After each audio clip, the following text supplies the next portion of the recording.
This is 2 Minutes Together, a ministry of Central Lutheran Church, Eugene, Oregon. I'm Pastor Ben. This week, we have the blessing of the animals. And it's kind of an interesting dynamic that we didn't really plan, but it happened that last week we had St. Michael and all angels, and this week we have the blessing of the animals.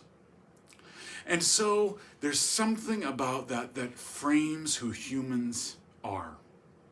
Last week in our devotion, we talked about what angels really tell us is less about who these beings are and more about who people are before God. Well, this week we have the animals. And the blessing of the animals is not just because we care about animals and so forth. That's true. But it's about the fullness of God's presence in this world.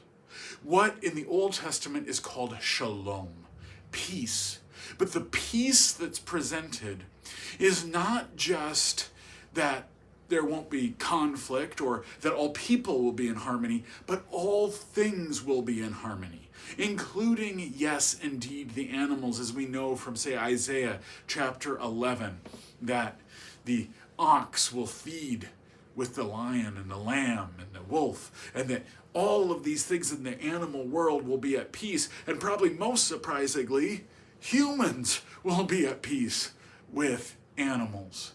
And so we see this concept of shalom being the message of the wholeness of all things is all under the presence of God. That the peace that God gives is expansive, that it includes all things. And that is meaningful, not just for what's going to happen eventually when Jesus returns, but for you right now. That the turbulence you feel in your life is offset by the larger peace that God has in store for you. That right now it feels disastrous sometimes, but that there is a peace beyond which we can understand the full shalom of the world that God is enacting, that will be finally realized, but can be participated in right now when we are before our God, especially when we receive the Lord's Supper. That when this is Christ for you, that peace, that wholeness of the peace of shalom of the world is for you. There's many aspects to the blessings of the animals, but that's one of them. That peace is for you. This has been 2 Minutes Together. I'm Pastor Ben.